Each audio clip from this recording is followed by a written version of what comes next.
एक national channel में साजिद रशीदी साहब ने हमारे देश की महिलाओं को लेकर जो कुछ कहा है, ये बहुत बहुत बहुत खंडनीय है।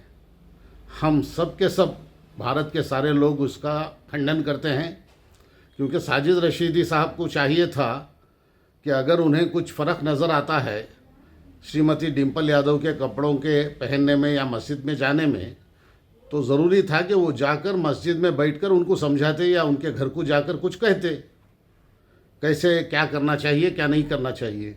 किसी नेशनल चैनल में बैठकर जहां लाखों लोग देखते रहते हैं, वहां पे पुंगी बजाना और अनाउंस करना कि वो जो पहने हैं कपड़े ठीक नहीं हैं, मस्जिद में गए हैं ठीक नहीं है, ये सरासर गलत है, खंडनीय है और हम सब के सब इसका खंडन करते हैं। साजिद रशीदी को चाहिए कि ऐसे हरकतें हरगिज़ ना करें। ये सारे भारत के मुसलमानों को बदनाम करने का तरीक़ा है। पहले ही वो चैनल्स में जाकर बैठकर सारे मुसलमानों के तरफ से कहकर बात करते हैं जो गलत है, और वो जो इमाम वग़ैरह बोलकर कोई संस्था बनाए हैं, ये भी कोई संस्था नहीं है। उनको चाहिए कि इस तरह जाकर हर चैनल में बैठकर गलत हरकतें गलत बातें करके लोगों का खंडन का ज़रिया ना बने। सारे मुसलमानों को तकलीफ़ होती है, सारे भारतीय मुसलमानों को तकलीफ़ होती है और सारे भारतीयों को भी तकलीफ़ होती है। ये हमारे भारत का कल्चर नहीं है, ये हमारे उसूल नहीं हैं कि लेडीज़ को कपड़े कैसे पहने कैसे नहीं पहने वो चैनल में बैठ के बताएं।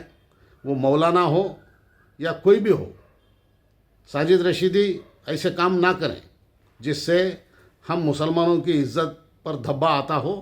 चैनल्स में बैठकर ऐसी बातें और ऐसे काम ना करें।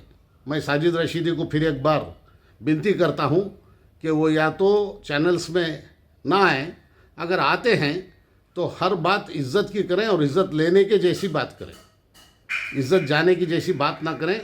और दूसरों को क्या पहनना चाहिए क्या नहीं पहनना चाहिए वो उन पर छोड़ दें। और अगर किसी को आप बताना चाहते हैं कि मस्जिद में कैसे कपड़े पहने कैसे ना पहने, वो उनके घर को जाके बताएं या मस्जिद में जाकर बताएं, चैनल्स पे बैठ के नहीं।